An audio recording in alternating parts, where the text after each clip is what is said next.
Ignacio Ramonet estuvo en la televisión pública ayer, en una conferencia en el Encuentro de Televisiones Públicas. Habló mucho sobre medios de comunicación y por lo general le preguntan mucho sobre medios de comunicación. Por supuesto, algunos de los libros son clásicos como La tiranía de la comunicación y muchos otros que han sido publicados también en la Argentina.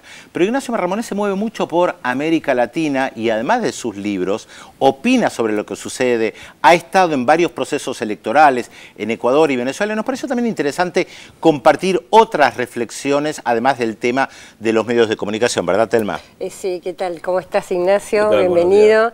La pregunta es, vos estuviste en la última elección de Venezuela, donde triunfó el candidato Nicolás Maduro. Y aprovecho para decir que el Consejo Nacional Electoral acaba de sacar finalmente el resultado del 100% y han detectado un error del 0,02%, es decir, un error realmente mínimo. Pero esto generó una situación muy compleja, de mucha tensión, e incluso Estados Unidos todavía no reconoce este nuevo gobierno. Quería saber tu análisis sobre esta situación. Bueno, efectivamente yo seguí las elecciones de Venezuela, seguí las de octubre pasado, del año pasado, que ganó el presidente Chávez, y he seguido las del 14 de abril, que ganó Nicolás Maduro.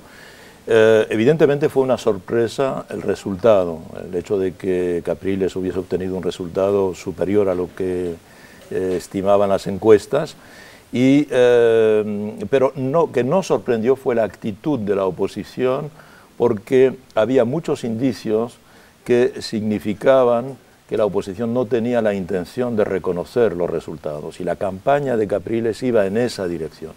Claro, el resultado final favoreció el tipo de, digamos, de posición de la oposición, que consistió en decir es una brecha muy pequeña, 1,5 puntos, digamos, o menos de 2 puntos, y por consiguiente ha habido fraude, etcétera. Cuando en realidad la propia oposición, que durante una época anterior había dicho que efectivamente las máquinas de votar, el voto es electrónico en Venezuela, las máquinas de votar no eran fiables y tal, en las semanas que precedieron la elección hizo toda una campaña porque claro, decirle al público de la oposición que las elecciones no son fiables es en definitiva desanimar a sus propios electores a que vayan a votar, evidentemente. Entonces, cuando se dieron cuenta de lo que estaban haciendo era incitando a los suyos a no votar, hicieron toda una campaña diciendo el voto es absolutamente fiable. Hay casi un cuaderno especial hecho por uno de los periódicos más de oposición en Venezuela, que es el Nacional, que una semana antes del 14 de abril, día de las elecciones, hizo toda una demostración con preguntas y respuestas como un catecismo, demostrando de que no había posibilidad de hacer fraude en esa elección. Y cuando anuncian el resultado, entonces dicen sí hay fraude. Entonces, evidentemente, era una posición que no tenía coherencia. Y lo más preocupante es que, bueno, lo que debo decir y que todos sabemos es que en muchos países 2 puntos de diferencia o menos de 2 puntos de diferencia es un resultado absolutamente honorable. En muchos países europeos, viejas democracias, se gana a veces con 1 punto de diferencia. Aquí que estamos en un país de fútbol, es como en los grandes campeonatos de fútbol, los grandes partidos se ganan 1-0 y no se ganan 8-0. Entonces, de la misma manera, cuando un resultado es un poco apretado, pero si se gana con casi 2%, es un buen resultado, Entonces, evidentemente, la oposición tenía que haber tenido, y en particular el líder de la oposición, Capriles, la actitud que tuvo en octubre pasado, cuando tuvo una actitud que luego sus propios partidarios se la reprocharon, que fue en escaso tiempo, digamos apenas 1 hora después del anuncio oficial, hizo una declaración reconociendo el carácter democrático de las elecciones y reconociendo la victoria del presidente Chávez.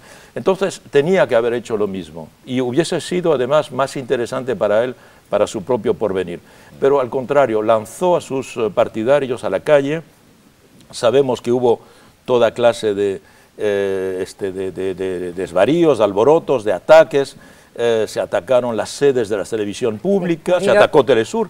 Estaba yo en Telesur comentando las elecciones y fuimos directamente atacados, rodeados, sitiados.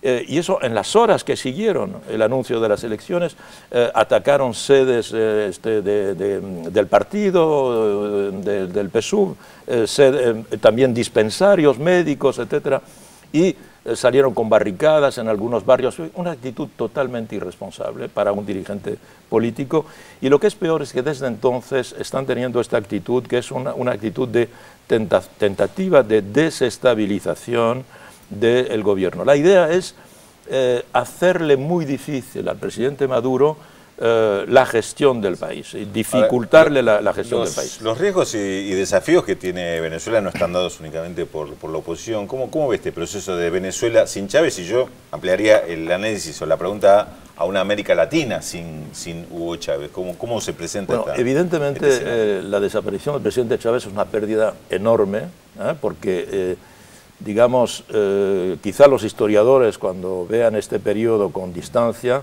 hasta podrían llamarle la era Chávez para toda América Latina, que sea un presidente venezolano, porque su capacidad de creación política, su creatividad política y además su dinamismo político ha sido capaz de mover cantidad de cosas. Ustedes hablaban, y muy bien, hace un momento, del Banco del Sur, o podríamos hablar de la UNASUR, se habló de la UNASUR, podríamos hablar de la CELAC, del ALBA, todas estas iniciativas que han transformado digamos, América Latina y que le han dado además en el carácter geopolítico internacional una personalidad particular a América Latina, siempre encontramos a Chávez entre esas iniciativas. Evidentemente no solo con otros presidentes, porque ha habido un movimiento general, pero el movimiento lo lanzó él, personalmente, además con su estrategia política. Entonces la desaparición de Chávez es evidentemente importante para Venezuela, mayor para Venezuela. No la dificultad del presidente Maduro es de tener que gestionar un país acostumbrado a ser gestionado durante 14 años por Chávez, no es una dificultad menor. Yo pienso que el presidente Maduro tiene todas las cualidades intelectuales, humanas, políticas, para llevar a cabo esta función, pero no cabe duda de que hay una dificultad y que la dificultad también está en la necesidad de hacer que Venezuela sea más eficiente. El presidente Maduro ha hecho una campaña, por ejemplo, rompiendo el tabú del silencio sobre la inseguridad. Ha tenido el valor de decir durante la campaña, aquí hay un problema número 1, que es el problema de la inseguridad. Aquí hay un problema, que es el problema número 2, que es el problema de la corrupción. Aquí hay un problema, que es el problema de la eficacia, etcétera. Cosas que no se decían en definitiva. Y por consiguiente ha tenido la franqueza, ha tenido la personalidad de decirlo, y está tratando de gobernar de una manera muy próxima a lo que él llama el gobierno de la calle, es decir, yendo al país concreto y visitando los problemas concretos que se plantean para tratar de resolverlos. La tarea no es fácil, además tiene ahora 3 desafíos que se presentan a él y que son muy importantes. El primero es las próximas elecciones municipales. Segundo, las elecciones legislativas. Y tercero, es muy probable que la oposición de aquí a 2 años y medio pues exija un referéndum revocatorio. O sea que su mandato no es un mandato de 6 años, sino que tiene ante él un mandato de 2 años y medio. Le quedan 2 años y medio. En condiciones difíciles. Por eso la oposición, que no ignora lo que estamos diciendo aquí, por eso Washington, que no ignora lo que estamos diciendo aquí, es decir, la importancia de Chávez, y para ellos el milagro de la desaparición de Chávez, hace que evidentemente todo está ahora en marcha para tratar de crear las condiciones que permitan que la Venezuela que fue bolivariana deje de ser bolivariana. Es muy interesante que Washington siga sin reconocer al gobierno del presidente Maduro. Es prácticamente el único gobierno del mundo que no ha reconocido al presidente Maduro. Curiosamente, la Alianza del Pacífico surge ahora, en este momento. Curiosamente, el presidente Santos, que tenía una actitud muy constructiva hasta ahora, de repente recibe al líder de la oposición venezolana, Capriles. Que Capriles vaya a Colombia a encontrarse con la emigración venezolana, que es importante en Colombia, se puede entender. Que el presidente Santos lo reciba cuando sabe cuál es la actitud de Capriles, que no reconoce la legitimidad de los resultados, cuando las instituciones oficiales del país, cuando todos los observadores internacionales han reconocido el carácter democrático del resultado, me parece, por parte del presidente Santos, yo creo, una actitud que revela por lo menos una falta de amistad, una falta de visión diplomática con respecto al presidente Maduro.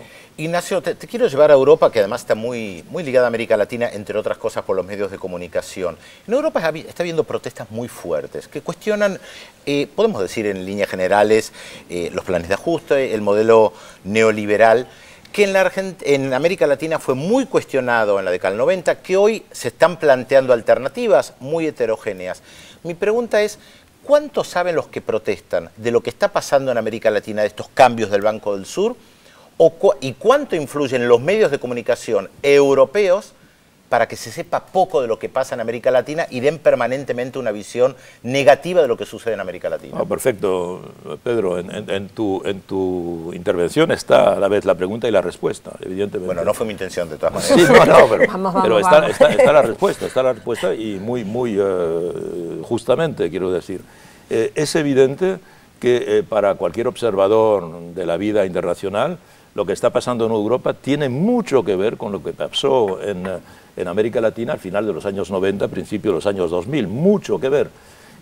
Y sin embargo, en Europa, poco a poco, las personas con más conciencia política van tomando conciencia de que efectivamente en América Latina ocurrió algo semejante. Es decir, lo que está viviendo Europa hoy, con el pretexto de la crisis, diríamos la crisis es real, pero debo decir que la crisis la crisis financiera, ha golpeado de la misma manera los tres polos desarrollados del mundo, digamos, Estados Unidos, Japón y Europa.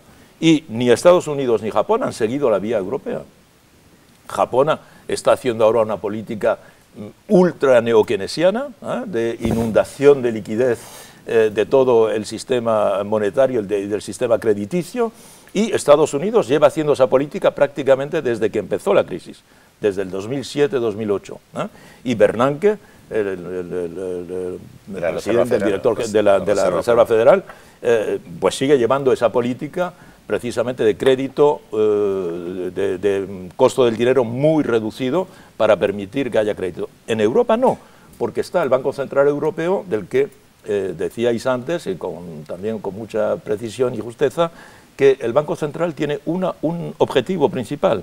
El objetivo principal es que no haya inflación, es que los precios se mantengan, no que haya crecimiento, no que no haya paro, no, únicamente que la moneda tenga el mismo valor y que los precios no se muevan, contra la inflación.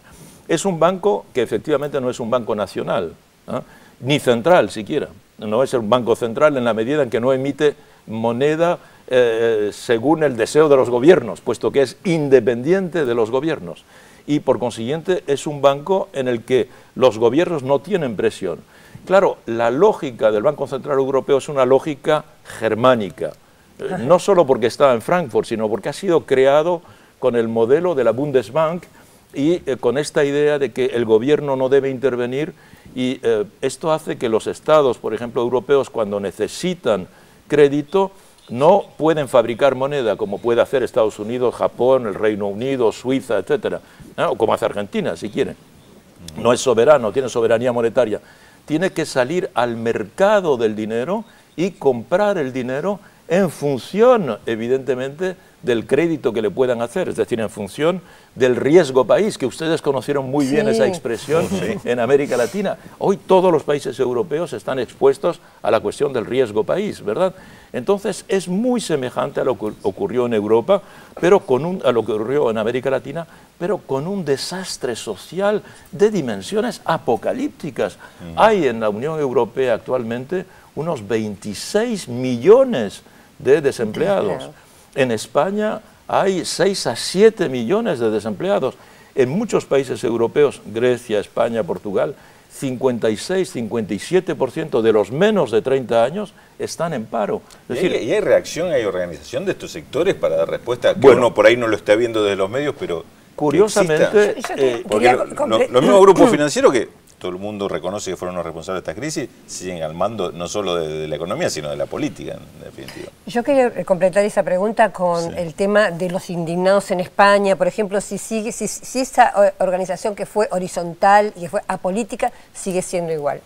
Primero lo que hay que decir es que hay una combatividad y una conflictividad política y social muy fuerte en todo el sur de Europa, muy fuerte. No hay día que pase que no haya manifestaciones, resistencias, diversos tipos de reacciones. Por ejemplo, en España hay organizaciones muy importantes, Stop Desahucios, por ejemplo, que se opone a la expulsión de las familias de sus casas. Una de esas acaba de recibir un premio importante de la Unión Europea que al gobierno no le gustó para nada, justamente una de esas. Porque precisamente además hacen lo que se llama scratches, es decir, que van ante el domicilio de los principales diputados, que no están a favor del voto que suprima la ley que produce los desahucios. Hay que decir que España es el único país del mundo que tiene una ley que hace que cuando tú debes dinero a tu banco por tu piso, por tu vivienda, aunque devuelvas tu vivienda, sigues debiéndole dinero al banco. Es decir, te quedas en la calle y endeudado. Eso no existe ya desde hace muchos años. Antes era la norma. Es el último país del mundo que tiene esa ley. Aprovecho para decir que el presidente Correa lleva una campaña contra esa ley porque muchos de los desahuciados son inmigrantes latinoamericanos y hay muchos inmigrantes ecuatorianos en esa situación y es un verdadero escándalo. Entonces, los indignados efectivamente era una reacción, como las ha habido en muchos lugares, ¿verdad? Ha habido muchas reacciones y los indignados el 15 de mayo del 2011 se manifestaron en torno a la idea precisamente de que había que hacer otra cosa. Porque claro, lo que está pasando en España, como en Europa en general, en el sur de Europa, porque no toda Europa vive la crisis, los alemanes no tienen la misma crisis que en España o que en Italia o que en Portugal o que en Grecia, pero la idea era precisamente que los jóvenes dijesen hay que hacer otro tipo de política. Y digo porque igual que en América Latina, los partidos tradicionales son partidos que se han comprometido en esta política. Ya sea el Partido Socialdemócrata que gobernaba Portugal, Grecia, Italia y Irlanda, en cierta medida, un centro izquierda, y España, y que iniciaron esta política de ultraliberal de choque, de desposesión y de privatización, que los partidos conservadores que han sustituido a estos partidos. Y entonces ahora para el público en general, los partidos de gobierno son partidos que no han defendido al pueblo, que no han preservado al pueblo de este sadismo económico que se está aplicando contra ellos. De ahí la búsqueda de organizaciones políticas diferentes. Los indignados en España no queremos nada de la política, no nos representan, dicen ellos. Igual que la ciudadanía argentina decía que se vayan todos, ¿verdad? Y de igual manera, por ejemplo, en Italia, la elección de Beppe Grillo es también la elección de, digamos, si la expresión tiene sentido, de un no político, ¿verdad? La política, es decir, y entonces estamos asistiendo a movimientos. En América Latina eso dio lugar al surgimiento de lo que llamamos los movimientos sociales y que se organizaron, por ejemplo, en Bolivia, de alguna manera para sustituir a los partidos y llegar al poder. En Ecuador ocurrió igual. En Argentina el movimiento social fue muy fuerte en torno al peronismo de izquierda. De igual manera ocurrió en otros países. En Venezuela desaparecieron los partidos tradicionales y en torno a Chávez se creó un movimiento que era el movimiento Quinta República, un movimiento surgido de la nada en muy poco tiempo, ¿verdad? Y que ganó las elecciones en el 98. Entonces, en Europa estamos un poco en esa vía, la búsqueda de, digamos, formas políticas que puedan aparecer a los ojos de la ciudadanía como desprovistas de los defectos de los partidos. Que hay que decir otra cosa, es que simultáneamente, a la vez que hay la crisis con este gran sufrimiento social, a la vez la prensa está llena de información sobre la corrupción, en la mayoría de estos países, sobre la corrupción. Lo que hace que para la gente no solo esos partidos no son eficaces en el momento de defender a los ciudadanos más humildes y más frágiles, sino que además son unos privilegiados corruptos. Entonces, evidentemente, esto crea un caldo de cultivo que, por una parte, incita a buscar movimientos nuevos, pero por otra parte está provocando una subida de la extrema derecha muy preocupante. Sí, nosotros hemos hecho muchos informes justamente sobre el tema de la extrema derecha. Ignacio, te agradecemos infinitamente. Sabemos que estás con un pie en el avión. En el avión. Encima, gracias por haber venido con nosotros. Además, le recordamos a los televidentes que Ignacio Ramonet es el autor, el creador de aquella frase que tanto se utiliza: otro mundo es posible. Muchas gracias, Ignacio, por acompañarnos. Gracias a vosotros. Gracias. Muy bien, bueno, tenemos otras cosas, informes, incógnitas. Mensajes. Ordenadamente. Vamos con los mensajes. Volvé, Félix Taylor, te perdonamos. Roberto de Salta, bueno, preguntaba sobre un tema del Banco del Sur. Explicábamos qué pasaba con Brasil, la oposición inicial, pero la postura que hoy está tomando Lula de firme respaldo y utilizarlo como herramienta inclusive de pelea. Cristina de San Luis felicita por el programa, Sergio de San Cristóbal también, y a Ramonet por la conferencia de ayer. Estuvieron presentes también en estas jornadas de las televisiones públicas. Marta de Temperley quiere que el programa esté más días de la semana o que se repita. Bueno, vamos a analizar la segunda. Bueno, nadie dijo nada sobre la incógnita. No, y dale más pistas. Voy a dar más pistas. A los 11 años, nuestro personaje recibió una cámara Super 8 y comenzó a filmar a su familia y a sus amigos en producciones caseras. ¿A quién nos estamos refiriendo? Y además... ¿Ya lo sabés vos? Ya lo sabes, no lo diga, no diga que está el micrófono prendido.